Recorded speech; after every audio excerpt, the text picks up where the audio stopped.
we have planned two parts for the webinar. In the first part, Jane Stacey will present the main findings of the OECD report, Tourism Trends and Policies 2022. And then in the second part, we have time to ask Jane our questions about the report. Around 20 minutes are planned for each of the two parts. This way we can all be in time for the lunch break and the next meeting. But before we start, I would like to make a few technical remarks, as Richard also said. First, please switch off your microphone and your camera. This will allow us to have a smooth webinar. Secondly, I would like to inform you that this webinar is recorded. We will afterwards make it available on our SECO homepage. We will also make the presentation of the OECD available on our homepage. And then coming to the discussion, I kindly ask you to write your questions in the chat. So please, no oral interventions. And also please ask your questions directly in English. This will make it a bit easier for me to transfer the questions then to Jane. And one last remark, you are of course welcome to post your questions in the chat already during the presentation of Jane. That gives us some time to collect the questions and to structure the discussion. So that's all I wanted to say, all said, and I'm now very happy to give you the floor, Jane, and I'm very much looking forward to your presentation and then also to the exchange with you. Please, Jane. Thank you, Richard. Thank you, Uli, and thank you to Leah in the background as well, who's been doing lots of organising. Hello, everyone. Very pleased to be here, and thank you for the invitation to contribute to the Tourism Forum webinar series. The OECD is really pleased to be participating and working with Switzerland, cooperating with Switzerland in this manner. We have a long history of Switzerland's active participation in the OECD's work on tourism and leadership of the OECD's work on tourism. So very pleased to be here today. I have some slides, so we will pop those up. I suggest we dive straight into the presentation and then happy to have a discussion afterwards. So just as the slides are being shown, I'm not sure if they can be seen yet. Yeah, okay, very good. So for 3 years now, our sector, as we all know, has been going through a really challenging time. Today, I've been invited to share some key messages from the 2022 edition of the OECD's flagship report, Tourism Trends and Policies, and to bring an international perspective which may be of interest to the internal discussions within Switzerland, to hear what other countries are experiencing and what other parts of the world how they're responding. First, though, it may be useful to say a few words about the OECD and about our work on tourism for those of you who may not be so familiar with who we are or what we do. So the OECD, or the Organization for Economic Cooperation and Development, works with governments to support evidence-based policy making. We're based in Paris, which at the moment is not so pleasant a place to be because there's a bin collection strike, but normally is quite a pleasant place to be based. So the OECD effectively acts as a global knowledge exchange network, bringing together 38 member countries, including Switzerland, as well as partner countries around the world to find solutions to common challenges. So what does this mean? How do we work on tourism? The OECD promotes an integrated approach to tourism through the work of its Tourism Committee and its Working Party on Tourism Statistics. And this covers 3 broad activities. First is providing good data and bringing evidence to understand what's happening in the sector, monitor trends and policies performance. The second is building linkages with other policy areas, for example, transport, environment, employment, and so forth, with non-members and also with other international organizations, and also with the private sector and the broader tourism community. And one way we do this, for example, is through our Global Forum on Tourism Statistics, Knowledge and Policies, which some of you may already have had the opportunity to participate in. And building on all of this, our work is to provide practical, timely policy analysis and advice to countries. So that's who we are in a nutshell. If we go into the subject at hand, where we're to present the report, the OECD Tourism Trends and Policies report. Tourism has been hit hard by COVID-19, and that shock has been a really important reminder of the vital role tourism plays as a driver of economic prosperity, jobs, and well-being across countries. Before the pandemic, tourism directly contributed 4.4% of GDP, 6.9% of employment, and 20.5% of service exports across OECD and on average. So Switzerland, the figures are a little bit different. For Switzerland, the figures before, as I understand, before COVID were about 2.9% of GDP compared with 4.4% for the OECD average. But that'll just give you an idea of the scale across OECD countries and the importance of tourism. If we look at the evidence from OECD countries with data available since the pandemic hit, we see that the direct contribution of tourism to GDP fell by 1.9 percentage points on average. That's a significant shock to the wider economy, has had knock-on consequences for people, businesses, and communities, particularly in places where tourism is a really important part of the economy. Government support for jobs and workers has helped to mitigate some of that impact on tourism employment, but we see now as well that as the recovery is there, labour skill shortages are a major challenge across countries in Switzerland, but also in many other countries. If we look at the wider global environment as well at the moment, so we've come through the pandemic, we're coming out the other side, the world economy was actually in better shape than had been expected going into the pandemic.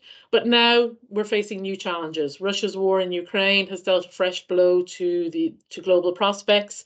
At the end of last year, OECD downgraded again its projections for the global economy and for Switzerland. So at the end of last year, the OECD was predicting that the global economy in 2023 would grow by 2.2%, and that Switzerland's economy would grow by 0.6%. This Friday, the OECD will release an update on these projections, but the outlook remains challenging, but it'll be interesting to see the specific projections. But all of this is putting pressure on the recovery for tourism, as we all know. Fragile tourism businesses are being hit by rising costs, tight labour markets, and the cost of living crisis is putting pressure on household incomes and consumer spending. And this is challenging for the recovery that we've seen, which has been largely driven by pent-up demand. And also, of course, the lifting of travel restrictions. So we saw a strong recovery in many countries last year in 2022. And in fact, what we've seen into 2023 has been better than expected. Tourism demand has held up better than expected in the last number of months in the face of the cost of living crisis. However, the recovery has been very uneven, and we are certainly not out of the woods yet. We need to, we have a positive recovery trajectory, but consolidating, building on that recovery, many challenges remain. You'll see on the graph, the kind of that positive trend in terms of nights in hotels across different countries in Europe. But this is a picture for Western Europe in the main. If we were to look at the countries in Eastern Europe, for example, we see that international tourism is between 25 and 45% down on 2019 levels still, because visitors are avoiding the region due to the war, Russia's war in Ukraine. Countries in Asia Pacific have also been a lot slower to recover as travel restrictions have remained in place. Now most of these are unwind, and of course we know the important China market has reopened, and these flows are slowly returning, and I hear they're slowly returning also to Switzerland. Although we see there are this is the demand side changes as people, not just for China but also for other markets. But also on the China side, there are many supply side constraints which are also limiting the speed with which this market will return. There's still limited flight capacity. There are visa, passport processing delays, and so forth. So, as I say, not yet out of the woods. And as we face this, we're shifting to look at beyond the pandemic, to look at these new challenges of inflation, economic uncertainty, labour shortages, the geopolitical situation. And this is creating quite a perfect storm for the sector and for the recovery of tourism in general. Because we know our sector is one that is very labour intensive. It's very reliant on transport, the movement of people. It's built on hospitality. It's encouraged by safety and security. And as a discretionary spending item for household budgets, it's also on the front line to be cut as there's increasing pressure from the cost of living crisis.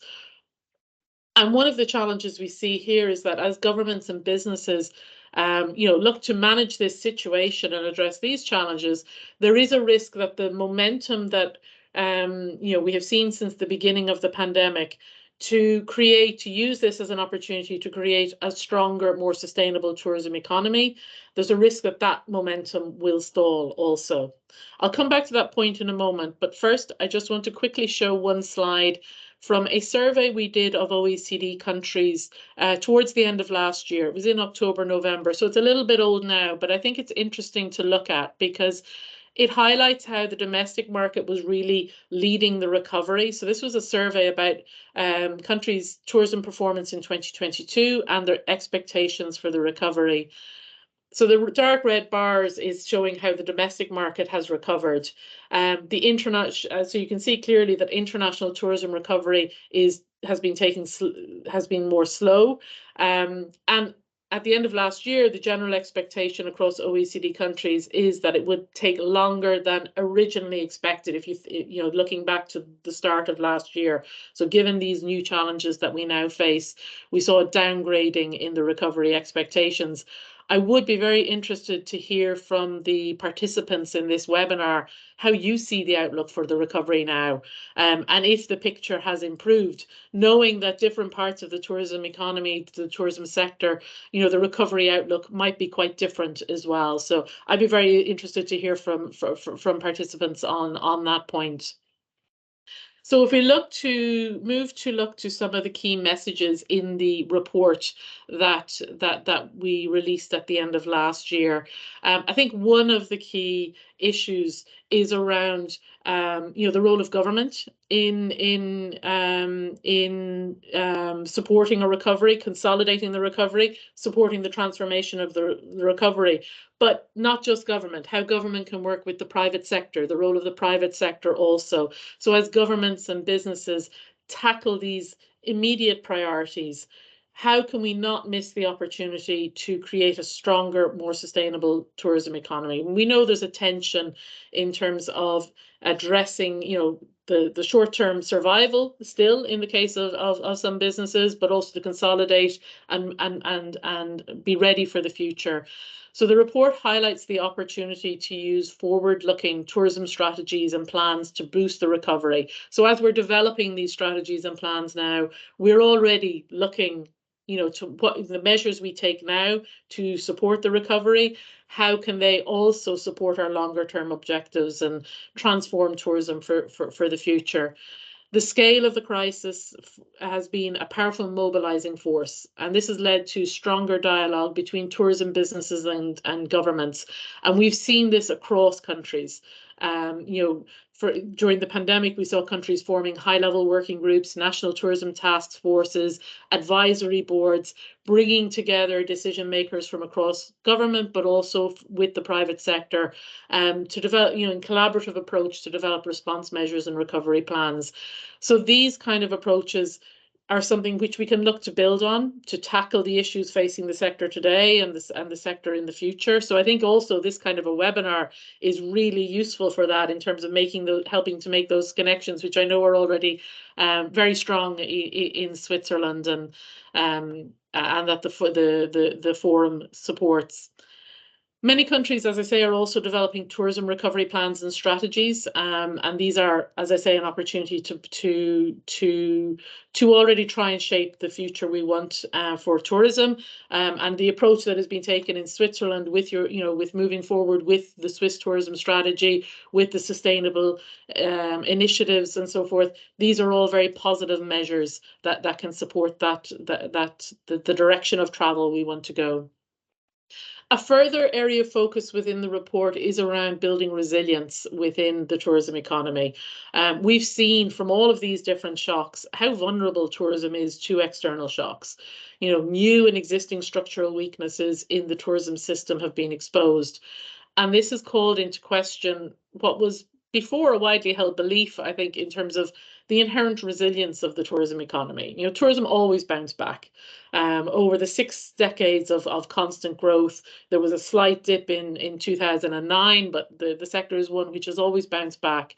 But I think what we've seen over the last couple of years is really a need for tourism to tackle those structural weaknesses, those structural vulnerabilities within the tourism system in order to be better prepared for future shocks. So this has been a core area of focus of the OECD's work over the last couple of years.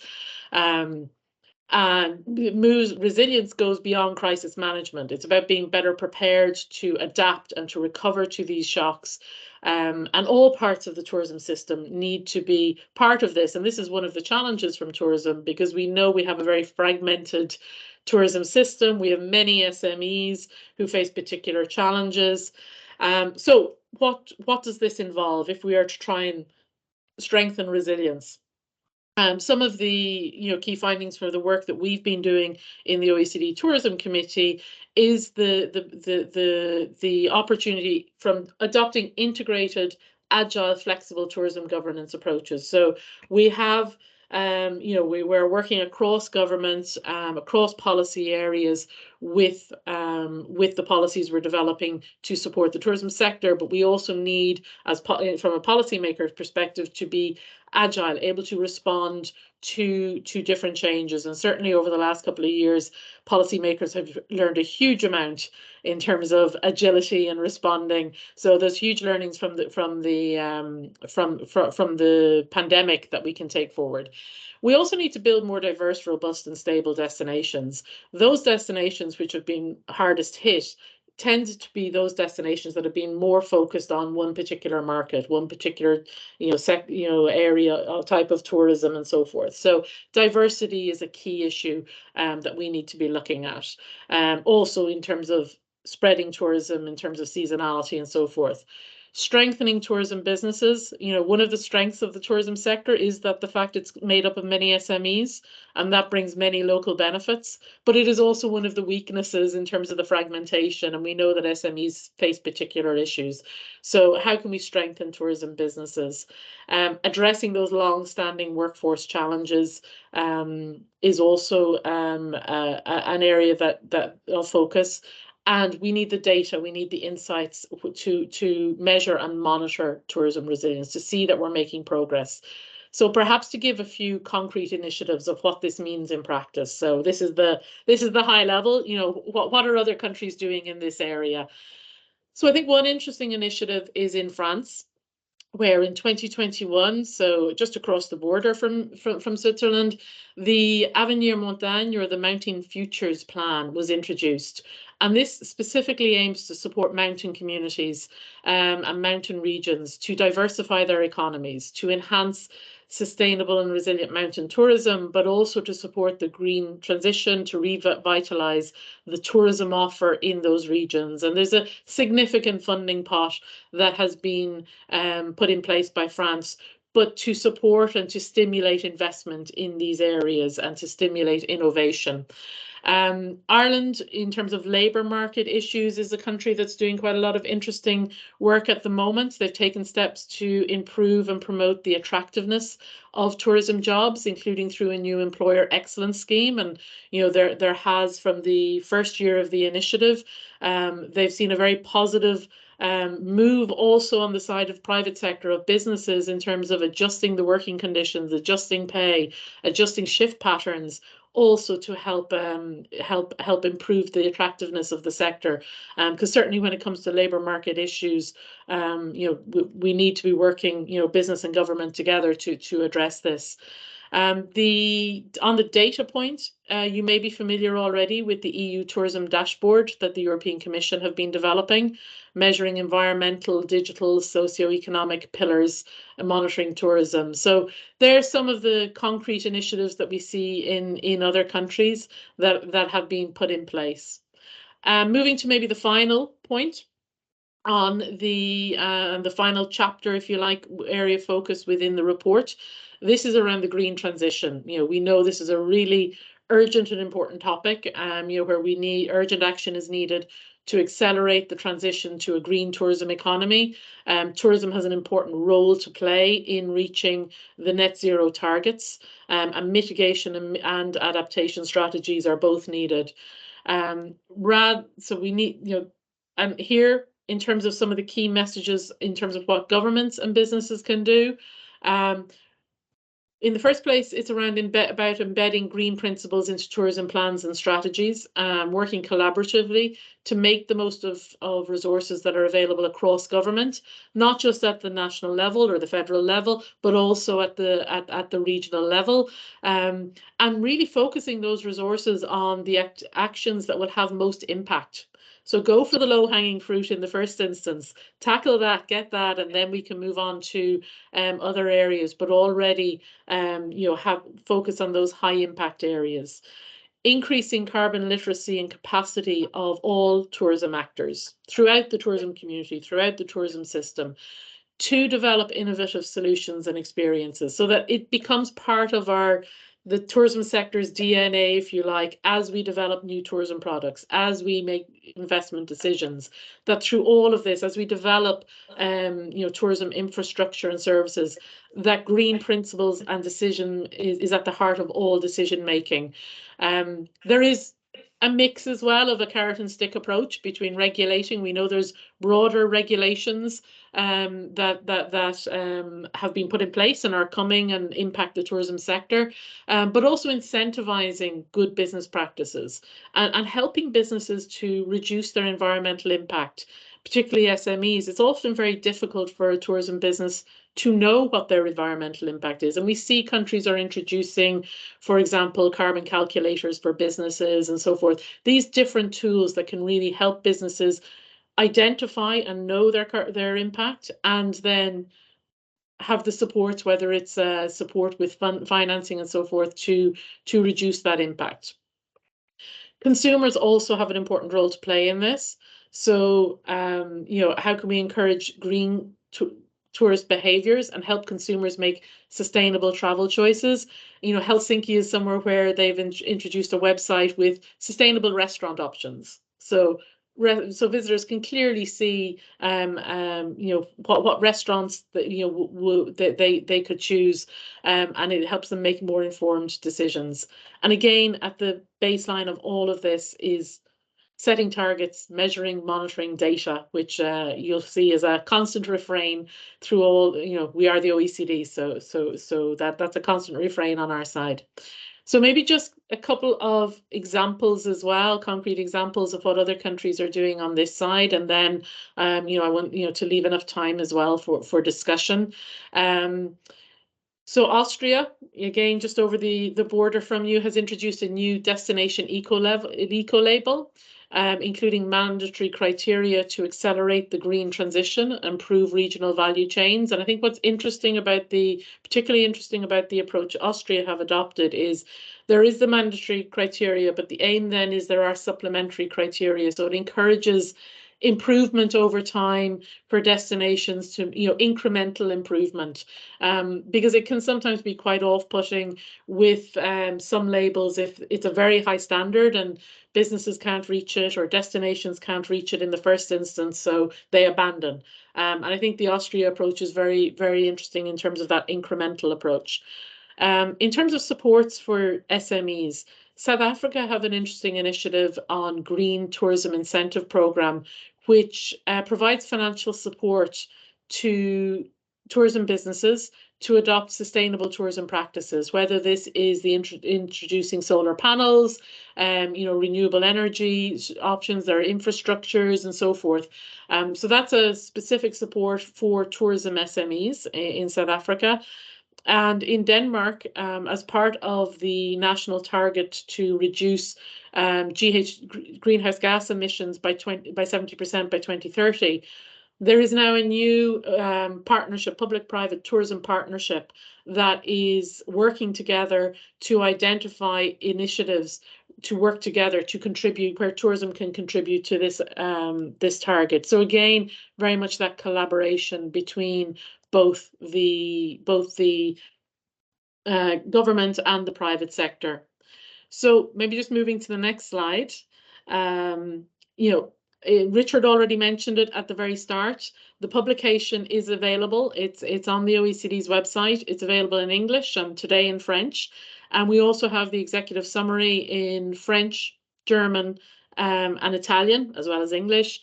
We have the highlights in English, French, and Italian also. Italian's not up there. And the German, as Richard mentioned, will be forthcoming as well. But really do encourage you to have a look. There's a lot of information in the report, but really very thank you again for the opportunity to intervene today. And I'm happy to look forward to the discussion. Thank you. Very good.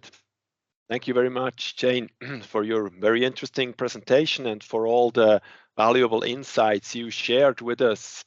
So we now turn to the second part of the webinar, and this is the questions and answers part.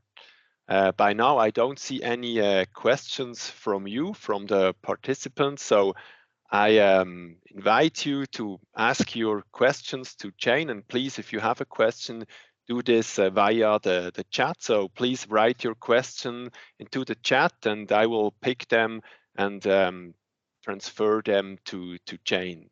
So, but to start, I profit from the opportunity to start with the first question. The first question that is of great interest for us, and it is about the COVID pandemic. Jane, obviously, this pandemic had many negative effects on tourism.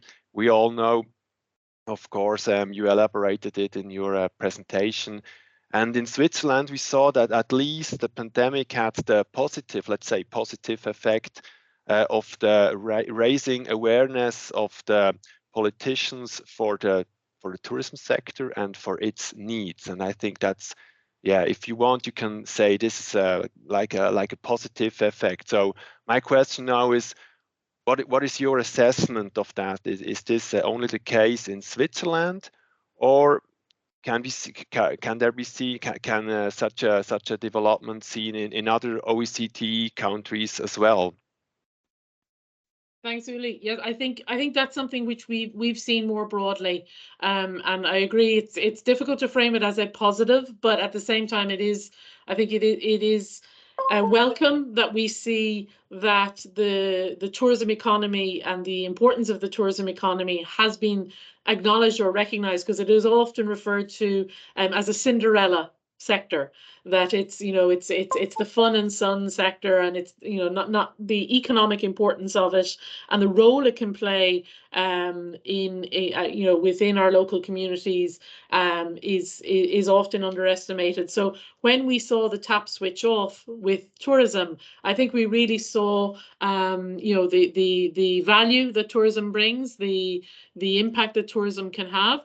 Of course, it provided relief to some destinations that were facing over-tourism issues before the pandemic, and there was some relief. But I think also we saw the value and the importance of the sector. And, it's a sector which, if managed well, can bring value to the broader economy, but also to local and regional economies.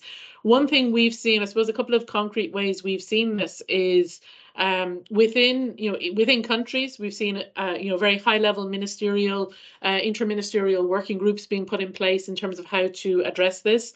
But we've also seen at the OECD, I have to say, I don't think the OECD Secretary General has spoken on tourism as much as he has over the last, previously, as much as he has over the last 3 years.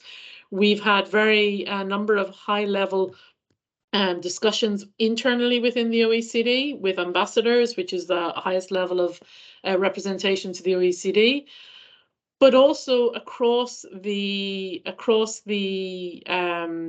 OECD in general. Our colleagues in the economics department very early on, they are the ones who are working on the core macroeconomic work here at the OECD. They very early on came to us with some, and we're discussing some analysis in terms of the impact that the loss of this, 1.9% of GDP. In some countries, that equated to a 1% loss in total GDP. So that was very much seen. We see internationally as well in the G20. So if we look at a very much a global level as well, the G20 Tourism Working Group was established. So now tourism is a formal work stream in the G20, which is an economic fora, and the tourism has been addressed in the G20 leaders' declarations over the last couple of years. So I think there has been at all levels, both in terms of a tangible, the value of tourism. Yes, the negative impacts that need to be managed, but the value of tourism, I think that's something which has been seen more broadly. Switzerland's experience is replicated elsewhere. Great, great. Thank you for that very comprehensive response. It's really interesting to see how you evaluate this with your broader view you have on an international scale. Very interesting. I think that's an important topic. I see now that we get questions from the participants. That is very, very good. I see a first question that is from Richard.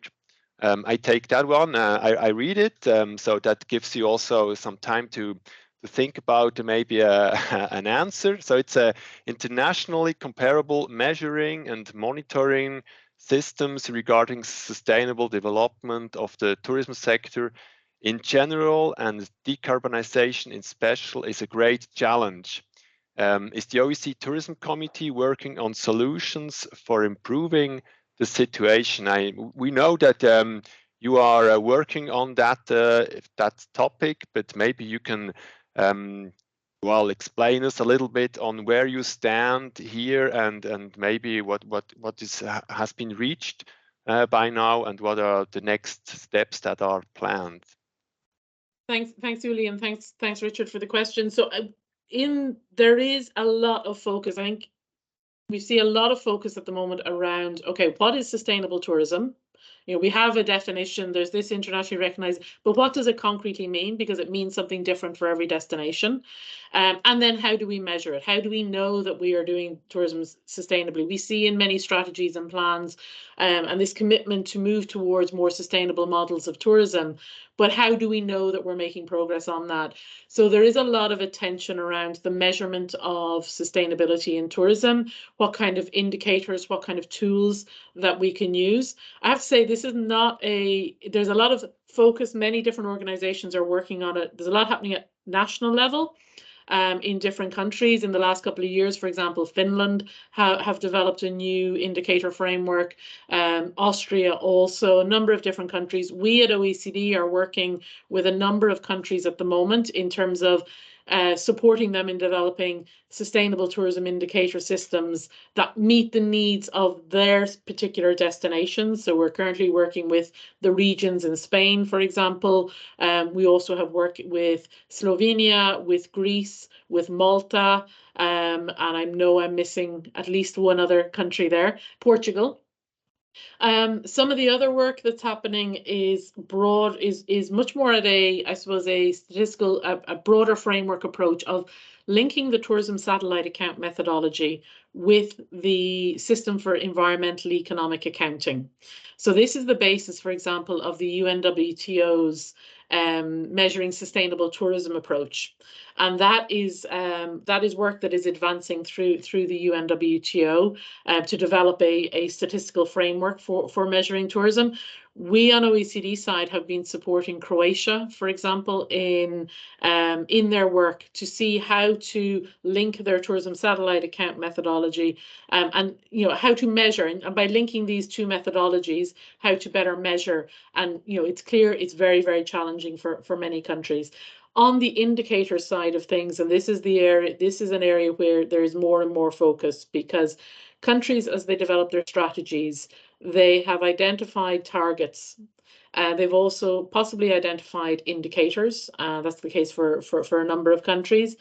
But how do we know that we're making progress on these? And we need timely indicators. We need to be able to measure in a timely fashion the key issues. Often there are many different indicator frameworks available. but and have been for many years, but they're not measured. So the focus of the work we're doing in the committee at the moment is to really focus on a core set of concrete indicators that, and it may not be the same for every country. It may be that for Switzerland, there are specific issues that need to be measured, but they're not relevant for a country like Ireland, for example, where you're an island versus, so there are different issues to be looked at. On that. I was looking actually just this week back at some of the history of the development of sustainable tourism indicators. And I see the OECD first developed an indicator framework in 2003 for environmental indicators for tourism. So as we now advance, we were working with the Environment Directorate at the OECD, as we advance with the work and the decarbonisation aspect in particular, there is a lot of work happening at OECD at the moment. We have the IPAC, the International Programme for Action on Climate Change. So as we work with the Tourism Committee on on what countries can be doing to measure the impact of tourism, that is, for example, where we will be, through the Tourism Committee, making linkages with this wider work at the OECD to bring that insight and to see what we can take from the OECD side. So that's a little bit of an overview of some of the work that's happening on OECD side. We have been cooperating also with the European Commission in terms of the development of the EU Tourism Dashboard, and that's something that will continue, that as that evolves, also to see if there's potential to expand the EU Tourism Dashboard beyond EU countries and to also include OECD countries, so it becomes a more comparable, for benchmarking across a wider set of countries. Oh, great. Thanks a lot. Great to hear that so many initiatives are going on, so many ideas are on the table, and we're of course very much looking forward to work together with you on this issue, on these issues, and also then to bring back the knowledge we gain into our into our industry here in Switzerland. Very good. I see that we have another question from Etienne Yenny. I take that one. It's also on the sustainability topic. I just read the question. Are there any trends in policies on how to make the tourism sector more inclusive? That's an OECD topic, inclusiveness, to target the social dimension of sustainability in tourism. Yeah, of course, we always talk about the economical side, and now more also on the environmental side. But there's of course this social dimension, this whole inclusion discussion, and I'm sure you can tell a lot about that, because this is one of your core topics, Jane, as I know. Thanks, Uli, and thanks, Etienne, for the question. So yes, I think we see a very much, there's been a lot of focus on environmental issues, and rightly so as well, particularly on climate issues, but the social dimension, and we see this more broadly across the OECD's overall work. The OECD is an economic organization, and when we talk about economic growth, we also talk about economic growth and well-being. So the economic growth is not the end in itself. And the same for tourism. It's not tourism growth is not the end in itself. It's tourism growth to support local communities, to support, for the well-being of populations. So we do see trends in this area at a very local level. I think one area we see in particular is efforts to engage more local communities in tourism development, in tourism planning. At a very local level, I think the initiative in Berlin is an interesting one, where they've created a citizens assembly or citizens board to directly provide inputs into how tourism is managed in Berlin. So that has formalized a structure where the local community is involved. If you look, maybe go to the other side of the world, you have somewhere like New Zealand, and they have a very strong focus on regenerative tourism as they look to recover the tourism sector. Very strong focus on engaging the local community, but also they have for the last number of years conducted a mood Mood of the Nation survey, for example, to get residents, locals' sentiments on tourism development. That's something which frequently comes up as being something. Well, what does the local population think? What does the local population want? And often it requires new surveys to collect that information. So that's something that New Zealand have been doing for the last number of years. They are currently in the process of implementing an industry transformation plan also for the tourism sector. That the first part of that has focused on the quality of jobs and labour issues within the sector, but also the quality of the employment. So that is also the social dimension, for the sector. So there's some of the initiatives that we see across how to make tourism more inclusive. There are, of course, broader issues, and one of the discussions at the moment is around the inclusivity of tourism. Is we know that as tourism grew over the last 6 decades, it's because of the democratization of tourism. More people were able to fly or travel because travel became cheaper, and that then has its negative impact because it has more of an impact on the environment. So part of the, one of the, discussions that we've been having at the committee, an issue which has come up as well, if we want to be more sustainable in tourism, does tourism then become more elite?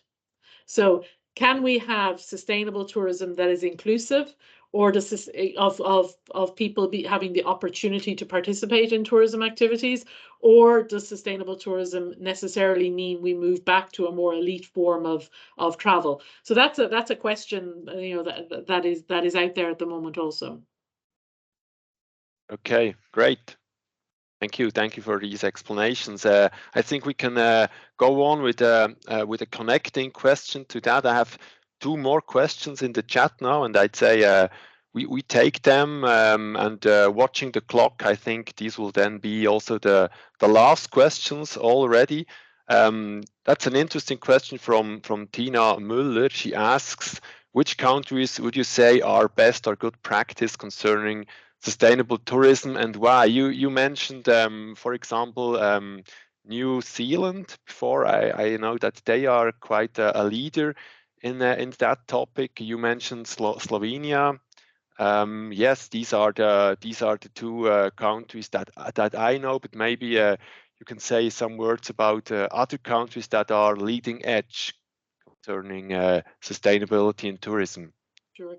So I think maybe if we look outside Europe, maybe just to go to another part of the world, and maybe to some of the countries we're a little bit less familiar with, certainly Costa Rica has a long time, they focus on environmental issues in tourism, but also, and this relates back to the previous question as well, they have a social progress index, which is really interesting. So it's moving beyond the focus on environmental issues in tourism and how they manage tourism, but also looking at the how tourism contributes to social progress in the communities. It's not specific on tourism, but they do a specific analysis of this social progress index in tourism destinations to see if the trends are different to how they are in areas where maybe there are other economic sectors that dominate. So I think that's an interesting initiative. A country that maybe, I think it's always good also to look at, there are some, countries that are really leading on this. I think it's good also to look at countries like Colombia, where tourism is newer. They face different challenges. They're not as developed. They don't have that long history of sustainable tourism, but they have a very ambitious program.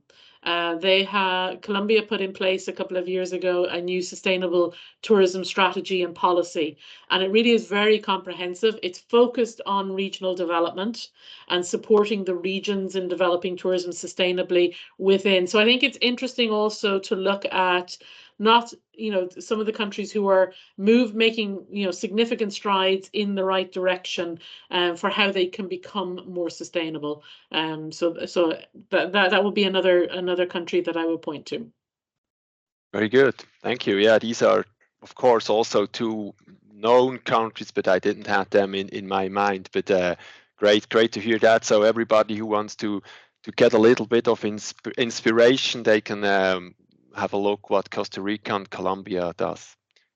Good. So I'd say we turn to the last question of this session. It's a A very interesting question from Daniel Doman. Thank you very much for that question. It's a question that is a bit more focused to Switzerland. So maybe then also, if Richard, if you want to say something about that, it's also a question that is important for us, for Switzerland and for Swiss tourism policy. I just read it. It's winter tourism destinations across Switzerland were confronted with negative press throughout the complete season. Of course, we did not have a lot of snow. We needed artificial snow, and this gave us a bit of a negative press. So the question is, this doesn't reflect the real situation and is far away from facts and figures. Is there any plan to bring more of facts and figures to the public discussion from OECD and SECO side?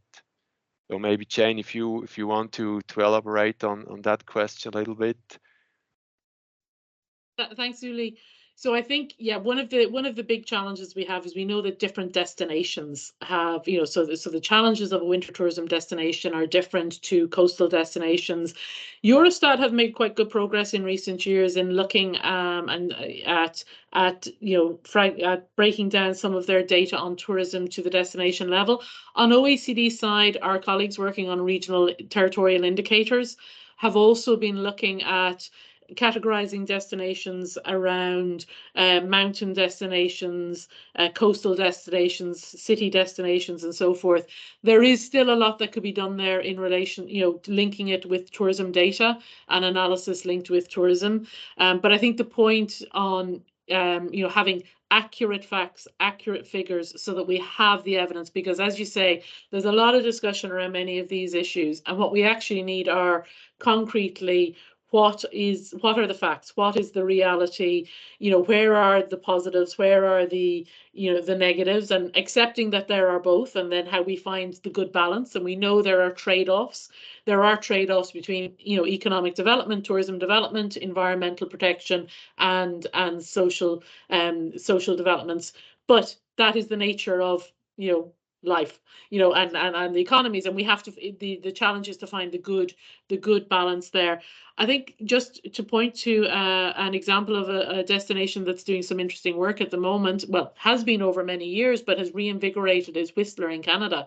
And they're doing interesting work at the moment, particularly in a climate context. They were one of the earlier ski destinations to really look at how they could diversify their tourism economy to attract also in the summer season and so forth, and they were very successful with that. But their focus at the moment is also particularly around how, as a community, Whistler, their action plan around climate. So I think also having those kind of initiatives where showing what the destinations are doing, you can have the facts, the figures, but also profiling the positive actions that destinations are doing, and this applies to all destinations, and that the sector can do to show positively, how the sector is moving to address some of the real challenges as well. So that's a very quick response on my side. Perfect. No, thanks a lot. It's always good to get an idea about a concrete example. So Whistler would be maybe a good idea to have a look at. So yes, I turn over to, or give back the word to Richard. Maybe you want to say something from our Swiss perspective to that very, of course, interesting and very recent and actual challenge we face. Yes, in fact, we have seen quite a controversial debate going on during this winter season. Due to little snow, there has been a lot of attention regarding the lower skiing areas. And at the same time, we had a very good season. Looking at the facts and figures, that the winter season has been quite a good season.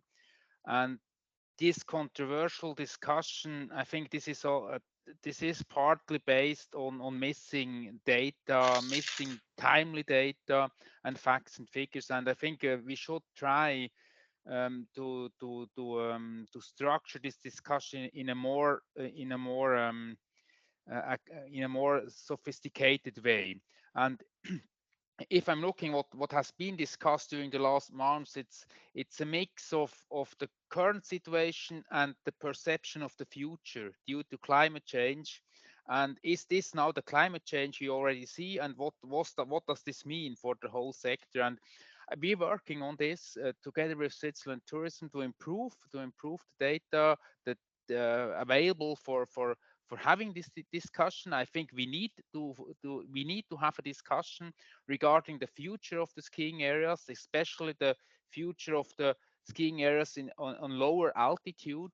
And we have started this work together with our national tourism marketing organization in order to get better data, to get forecasts, also long-term forecasts, and then also to better communicate this issue to the media, to the population, to the tourists. I think this is really one of the core aspects you have to work on for the following years. And thanks, Jane, also to your reflections on this topic. With this, I'm giving back to you, Uli. Thank you very much, Richard, for these explanations from a Swiss perspective. So very good. That was the last question. I think we'd stop it here and come to the end of the webinar just in time. Yeah, Jane, that was great. Thank you so much for all the insights you shared with us today. It was very rich, and I'm sure we all learned a lot from you today. So really, thank you very much. It was a pleasure. Thank you for having me. Pleasure on my side. And one final comment, if I can just add on the winter tourism. We had a blog on the OECD blog a couple of weeks ago on winter tourism and the impact of not having snow on the local, and the loss of tourism to some of these destinations. So I'll share the link, Uli, with you, and that might be something as well that might be of interest to some of the colleagues in the webinar. But from our side, thank you so much also to Uli, to Richard, and to all the participants as well. It's a pleasure for OECD to engage in these discussions as well. And we are here, so the information is on our website as well. But if there's we're also here, so feel free to contact us as well. If you can't find the information that you need also. Oh, great. Thanks for the offer. Just one final remark, Wally. Of course, Richard. Go ahead. No, it's about following on to what you said, Jane. We are also, of course, open for any questions arising in the next days. Do contact us. This is for our Swiss colleagues. Come to us, to Uli or to me, if you have questions regarding the work done by the OECD or regarding our contribution, Switzerland's contribution in the organization. Please contact us every time and with every communication channel you would like. Thank you. Very good. Okay, so thanks again, Jane, for everything, and also for your last remark concerning this blog. Of course, we will share that with our community here in Switzerland. We do that together with the link for the recording of that webinar and also for the presentation, so that you all have access to this to these information. So, but at the end, I also like to say thank you to James Tops from the OECD and to my colleague Lea Pirovino, who organized this webinar today. It went all perfect. That's great. And I also like to thank you, the participants of this webinar. It was great to have you with us today, and also for your questions. Very valuable. Thank you very much. So before we close, I have one last remark. And this is, I'd like to point out the next TFS webinar we have. This is scheduled on the 28th of March, so in 2 weeks' time.